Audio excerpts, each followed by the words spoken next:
अस्सलाम वालेकुम students, welcome back. Okay, हम लोग अपना चैप्टर इलेक्ट्रोस्टैटिक्स का बाकायदा आगाज़ करने लगे। और जैसा कि मैंने ये बात कही थी पहले कि हम लोग फोर्सेस बिटवीन चार्जेस से पहले ये पढ़ेंगे चार्जेस ख़ुद क्या होते हैं, चार्जेस कैसे बिहेव करते हैं और ये पॉजिटिव नेगेटिव चार्जेस क्या कहानी है।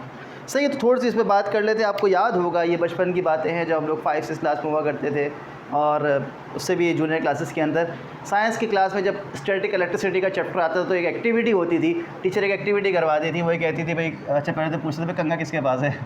सही है, तो वो कंघे से जो है यानी कॉम से जो है वो कॉम को सर पर रब करते थे और हम देखते थे वो छोटे पेपर के पीसेस होते थे, वो एकदम इससे जाके अट्रैक्ट हो जाते थे और वो बहुत फैसिनेटिंग होता था कि यार ये क्या कहानी हुई। उसी पे हम बात करने वाले हैं कि ये क्या कहानी हुई है, क्या हुआ था। इसके अलावा अगर आप अगर एक ड्राई डे है, ड्राई डे का मतलब मैं सर्दियों के दिनों की बात करूं जहाँ पे मॉइस्चर जिन दिनों में कम होता है, यानी कि वाटर वेपर्स एयर में कम होते हैं, उन दिनों अगर आप जो है वो उसमें यानी ज़्यादा अच्छा वर्क करेगा। आप एक बलून को वूल से रब करें और उसको दीवार के पास ले जाएं, दीवार से जाकर चिपक जाएगा, अट्रैक्ट वो क्लिंग हो जाएगा, जाके चिपक जाएगा। वैसे नहीं होगा, आप ऐसे रख लें नीचे की तरफ आ जाएगा। बट अगर सपोज़ करें वो हो रहा हो क्या नाम है उसका, रब करके जाएं बुल से, तो वो उससे जाके चिपक जाएगा, अट्रैक्ट हो जाएगा। तो ये क्या कहानी हो रही है, क्या बात हो रही है, वो रब करने वाला प्रोसेस क्या है, वो कंघे को सर के बालों से रब करने वाला प्रोसेस है क्या, उसमें कहानी क्या हो रही है। इस चीज़ को स्टडी करने के लिए अगर थोड़ा सा मैं ऑर्गेनाइज वे में आपसे बात करूँ तो ऑर्गेनाइज वे क्या होगा, यानी कहने का मतलब मैंने एक यहाँ पर कंसिडर किया एक हार्ड रबर की रॉड है,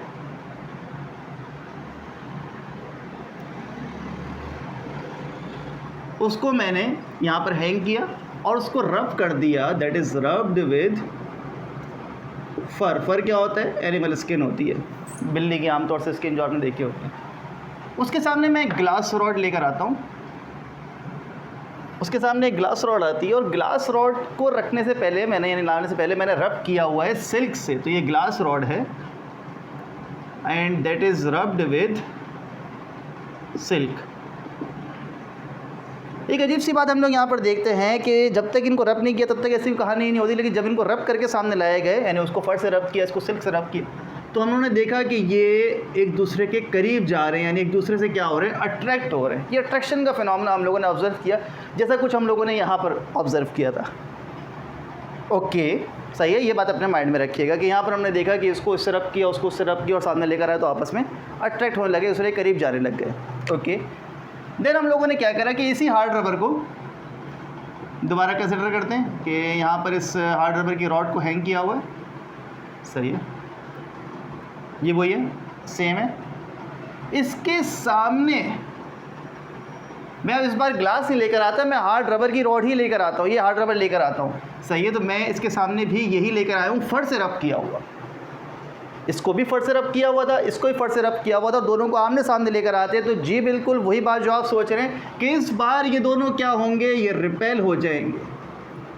हमें ये बात पता है कि ये कहानी चार्ज की वजह से आ रही है कि चार्ज इनके ऊपर पहले जब तक इसको रब नहीं किया था इसके ऊपर चार्ज नहीं था, जैसे इसके ऊपर चार्ज आया इसने अट्रैक्ट कर लिया। वो जो बलून की मैंने बात की थी, बलून को जब तक रब नहीं किया था वो न्यूट्रल ऑब्जेक्ट था, उस पर चार्ज नहीं था। तो और जब उसको रब किया गया उस पर चार्ज आ गया और वो जाके दीवार से चिपक गया। सेम मामला यहाँ पर कि जब तक हार्ड रबर और ग्लास को जो है हम लोगों ने रब नहीं किया हुआ था तब तक ये अनचार्ज ऑब्जेक्ट थे, न्यूट्रल ऑब्जेक्ट थे। लेकिन जैसे ही इनको रब किया गया, लेट्स से इसको मैंने फर से रब किया और इसको मैंने सिल्क से रब किया, अब ये चार्ज ऑब्जेक्ट बन गया। तो कुछ चार्ज इसके ऊपर है, कुछ चार्ज इसके ऊपर है, और वो चार्ज कैसा है, वो इस तरह से चार्ज है कि जब दोनों को आमने सामने लेकर आते हैं तो ये अट्रैक्ट कर जाते हैं, एक बात। और जब उसी हार्ड रबर के साथ ये वाला फिनोमेना करते हैं कि उनको आमने सामने, यानी एक हार्ड रबर के सामने दूसरा हार्ड रबर ले आया मैं सेम चीज़ से रब किया हुआ, तो अब वो क्या कर जाते हैं, रिपेल कर जाते हैं। ये बात तो हमें समझ में आती है कि जो चार्ज इसके ऊपर होगा, जो चार्ज इसके ऊपर होगा वही चार्ज इसके ऊपर होगा, क्योंकि ये भी सेम ऑब्जेक्ट है, ये भी सेम ऑब्जेक्ट है, एक बात। इसको भी फर से रब किया गया, इसको भी फर से रब किया है, दूसरी बात। तो यानी कि दोनों पर चार्ज कैसा होगा, सेम चार्ज होगा। और मैंने देखा कि सेम चार्ज, सेम का मतलब मैं लाइक चार्ज कह रहा हूँ, लाइक का मतलब जैसा चार्ज इसके ऊपर है वैसे चार्ज इसके ऊपर है। Sorry, same charge. तो इन्होंने क्या करा, इन्होंने एक दूसरे को रिपेल किया। यही मामला आप देख सकते हैं कि अगर ग्लास की रॉड को सिल्क से रब किया और दो ग्लास की रॉड दोनों को सिल्क से रब किया, वो दोनों आपस में क्या होंगे, रिपेल होंगे। इसका मतलब यहाँ से एक बात डेवलप करते हैं हम लोग कि सेम चार्जेस या like charges repel each other. जो लाइक चार्जेस है, एक ही तरह के चार्जेस, वो एक दूसरे को क्या करेंगे, रिपेल करेंगे। तो फिर यहाँ पर क्या फिनोमेना हो रहा है, ऑब्वियस सी बात है यहाँ पर अनलाइक चार्जेस होंगे, ये दोनों एक दूसरे को क्या कर रहे हैं, अट्रैक्ट कर रहे हैं। तो यहाँ पर हमारे पास आ जाता है unlike charges, and these unlike charges क्या कर रहे हैं, अट्रैक्ट कर रहे हैं।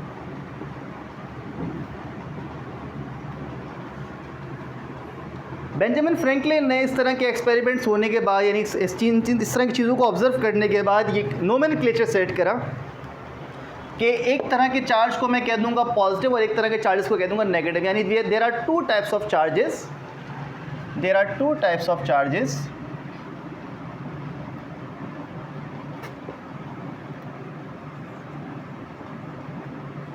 In nature.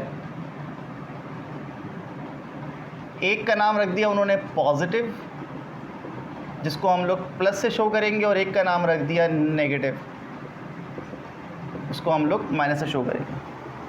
अब सवाल ये है कि इसमें प्लस कौन है, माइनस कौन है, ये तो हमें नहीं पता। इसमें प्लस ये वाला है या माइनस ये वाला है। अगर इसको प्लस रख दें, इसको माइनस रख दें, तब भी अट्रैक्ट करेंगे। इसको माइनस रख दें, इसको प्लस रख दें, तब भी अट्रैक्ट करेंगे।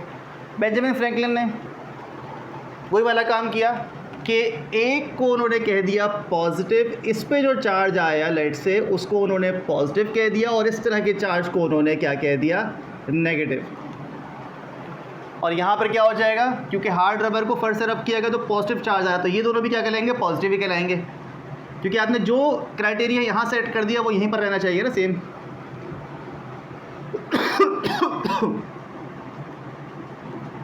अगर यही हार्ड रबर की जगह ग्लास रॉड होती तो ग्लास रॉड्स दोनों कैसी होती, नेगेटिव होती, सही है। खैर, तो उन्होंने इसको पॉजिटिव और इसको नेगेटिव कह दिया, और दो तरह के चार्ज के नाम हमने रख दिए, एक का नाम पॉजिटिव और एक का नाम नेगेटिव। और यहाँ से एक प्रिंसिपल सेट हो जाता है हमारा, यहाँ से एक प्रिंसिपल सेट हो जाता है, एक रूल सेट हो जाता है कि like charges repel each other and unlike charges attract each other. इसको लिख लेते हैं, like charges repel each other and unlike charges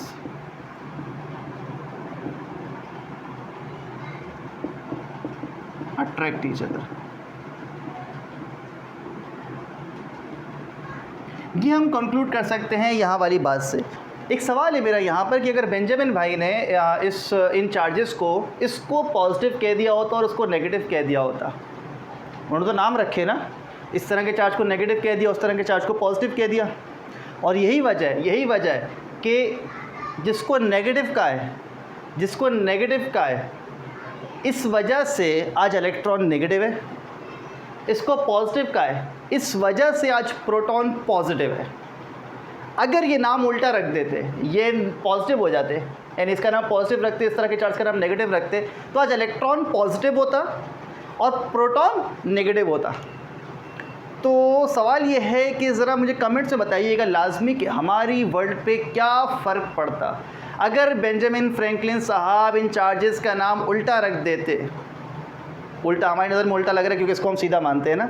अगर वो नाम ऑपोजिट रख देते, उल्टा करके रख देते, तो हमारी दुनिया पे क्या फ़र्क पड़ता और क्या क्या चेंजेस हमारी दुनिया के अंदर हो रहे होते जो आज हम देख नहीं सकते, और वो उस टाइम हो रहे होते तो हमें कभी इस तरह की दुनिया नहीं दिख रही होती। क्या ऐसा कुछ होता, और अगर होता तो क्या क्या होता, ज़रूर उसके बारे में मुझे बताइएगा, सही है।